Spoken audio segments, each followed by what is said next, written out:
김동연 반도체 산업 전력의 원전 필수, 윤 대통령 무식한 소리다.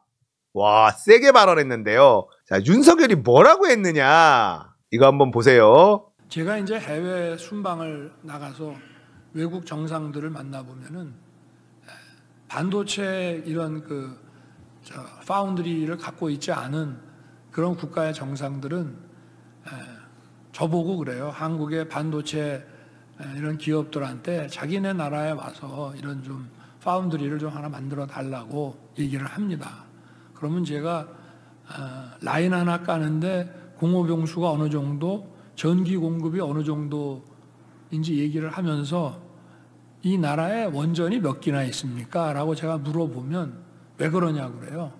그래서 라인 하나에 원전 1기 정도는 있어야 되는데 라인 하나에 인구 140~50만이 쓰는 전기가 필요한데 공호병수와 전력이 그 정도 공급이 됩니까? 라고 물어보면 입을 닫습니다. 그러니까 이게 어떤 산업인지 이걸 하고 있는 나라 아니면 잘 모릅니다. 자기가 모르는 것 같죠? 네, 이런 얘기를 합니다. 자기가 외국에 가보니 외국 정상들이 한국 니네 반도체 잘 만드니까 파운드리 공정 이런 거 우리나라에 좀 투자 좀 해줘라. 이러니까 뭐라 그래? 니네 나라에 원전 몇 기나 있어? 원전 없으면 반도체 못 돌려. 이런 얘기를 했다는 거예요. 그러자 김동연 지사가 무식한 소리 그만해라. 아, 이 대통령 무식해서 도저히 못 봐주겠다 이러면서 직격탄을 날립니다. 그리고 저 영상 계속 보잖아요. 저기 이제 뭐 민생 어쩌고 저쩌고 하면서 지금 선거운동을 열심히 하고 있는데 반도체 관련 이야기를 하고 있는데 저기서 원전 얘기를 계속합니다. 원전을 포기하면 대한민국 미래가 망가진다라는 원전 얘기를 계속해요. 반도체 얘기하는데 저 보다 보면 아니 그 반도체 얘기를 안 하고 원전 얘기를 자꾸 하지? 저딴 소리를 계속해요. 김동연 지사가 다보스 포럼에 이제 온라인으로 참석을 해서 이걸 하는 건데 세계경제포럼 다보스 포럼에 참가 중인 김동연 경기지사가 윤석열의 경기 남부 세계 최대 반도체 클러스터 622조 투자 발언에 대해서 재탕 삼탕한 금액으로 국민을 호도하는 것이다. 윤석열이 경기도 남부를 관통하는 세계 최대 반도체 메가 클러스터를 조성하고 있다. 예상 투자 규모는 622조 원이다. 이렇게 얘기한 걸 가지고 뭔 헛소리 하냐. 국민들을 호도하지 마라. 이런 얘기를 합니다. 이게 사실 뭐냐면 김동연 지사가 설명을 해요. 이것도 사실 한번 다뤄보려고 했다가 이슈가 많아서 넘긴 건데 윤석열이 말한 622조 투자는 자그마치 2047년까지의 투자액이에요.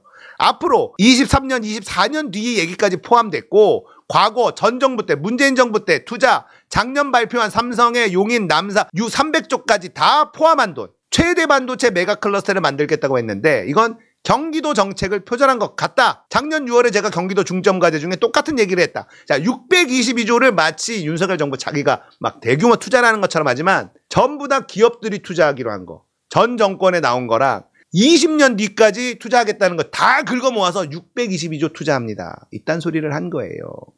이게 선거에 도움이 될 거다라고 생각을 한 거죠. 이거 다 헛소리다.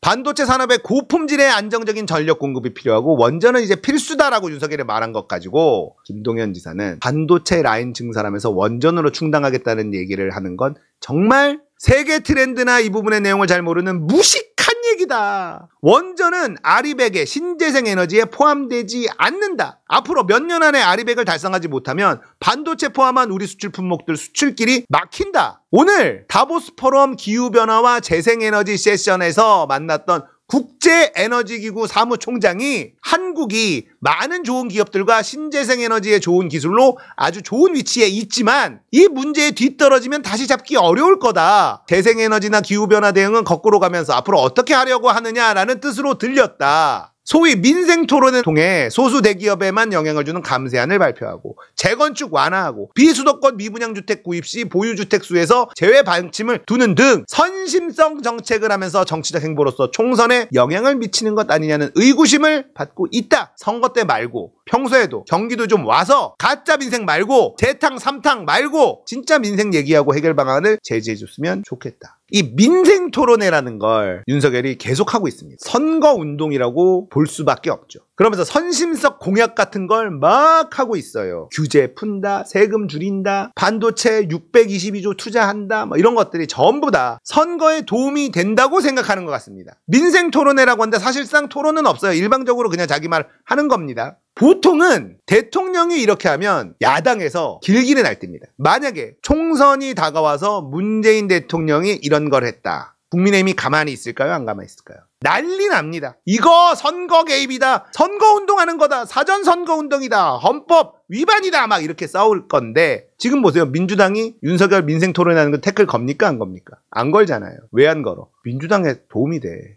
헛소리만 계속하고 있기 때문에 민주당에 도움이 돼요, 이게.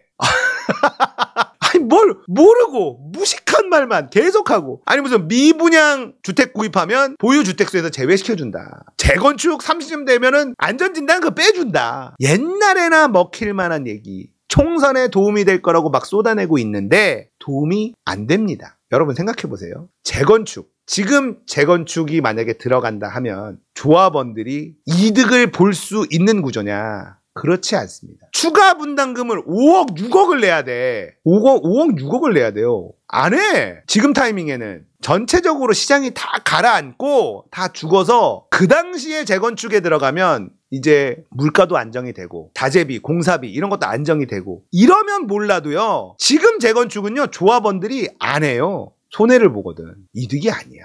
금리가 높잖아요? 재건축을 하면 재건축의 금융비용이 엄청나게 많을 수밖에 없죠. 그거 다 조합이 부담하게 돼요. 지금 재건축한다고 좋아하는 만약에 아파트의 조합원들이 있으면 정신 차려야 됩니다. 손해봐. 지금은 금리가 무조건 내려가야 돼요. 아파트 재건축하는데 전부 다 빚으로 때려박으니까 공사를 하면 40%가 이자로 나간다니까요. 그러면 전체적인 공사비가 늘어날 수밖에 없잖아. 그 조합원들이 추가 분담금으로 다 내야 돼요. 건설업자가 손해보겠습니까? 그런데 그냥 선심성으로 이거 하면 니들 부자 될 수 있다라고 하는데 그게 안 먹힌다고요. 그러니까 민주당에서 선거운동으로 의심되는 짓을 계속하고 있지만 뭐라고 안 하잖아. 계속해. 계속 논란만 돼. 그리고 저 민생토론회를 보면 방금 전 영상에서처럼 참모들이 준 얘기 말고 자기 얘기를 쓱 던질 때가 있어요. 내가 외국에 가봤을 때, 외국 정상들을 만났을 때 파운더리 공장 좀 만들어주셔 하면 원전이 몇 기나 있습니까? 이러면 입을 닫더라. 이런 거 대본에 없는 거거든. 참모들이 이런 거 준 게 없어. 그런데 막 그런 발언을 한단 말이에요. 이게 한두 번이 아니야. 할 때마다 논란이 되는 무식한 말들이 계속 쏟아져 나오니까 민주당에서 사전선거운동이다라고 항의를 안 하는 거야. 열심히 하쇼. 열심히 하쇼. 냅두는 거예요. 저도 응원합니다. 민생토론회 계속 하시길 바랍니다. 땡큐다. 계속 해주기를 바라고요. 그래도 이런 거에 넘어가는 유권자들이 있지 않을까요? 라고 걱정하신 분들이 계시다면 그 사람들은 어차피 민주당 이재명 안 찍는 사람들이니까 신경 끄셔도 돼요. 끄셔도 됩니다. 중간에 있는 색깔이 없는 분들이 어디를 찍어주느냐. 그리고 민주당 지지하는 사람들이 이재명을 지지하는 사람들이 얼마나 똘똘 뭉치느냐가 핵심인데 중간에 있는 사람들은요. 지금 윤석열이면 꼴도 보기 싫어요. 꼴도 보기 싫습니다. 뭐라고 하든 간에 꼴도 보기 싫으니까 저런 선심성 공약 아무런 의미도 없다라는 거를 알고 있습니다. 그러니까 저건 많이 하면 할수록 역효과가 날 거다. 열심히 하시고 김동연 지사에 대한 평가로 오늘 방송을 좀 마무리할게요. 이분은 우리 편은 아니야. 우리 편은 아닌데 일은 잘합니다. 잘 활용해야 된다. 민주당이긴 하지만 우리 편이라고 보기는 어려워. 근데 저쪽은 확실히 아니거든요.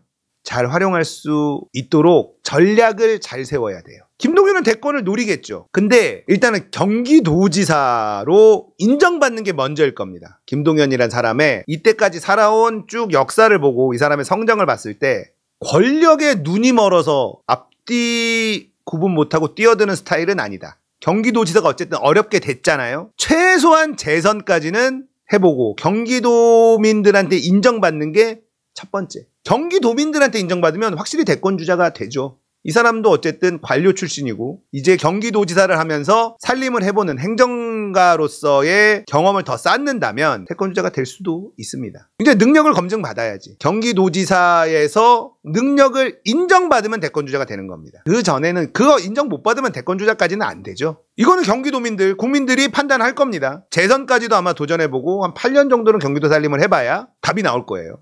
지금까지 한 걸로 봐서는 뾰족히 뭘 잘했다라고 할 만한 게 보이지는 않아요. 김동연표 정책이라든지 이런 게 딱히 보이지는 않고 있죠. 그냥 두고 봐야 된다. 검증의 시간이라고 봐야 되는 거죠. 근데 어쨌든 국민의힘 쪽은 아니니까 어떻게 잘 활용할지 전략을 잘 세워야 된다. 저는 이렇게 생각합니다. 확실한 건 우리 편은 아니다. 중립 끼워놓고 잘 보고 있어야 돼요. 김동연이 윤석열 까니까 잘한다 김동연 지사 민주당의 김동연 이렇게 생각해서는 안 된다.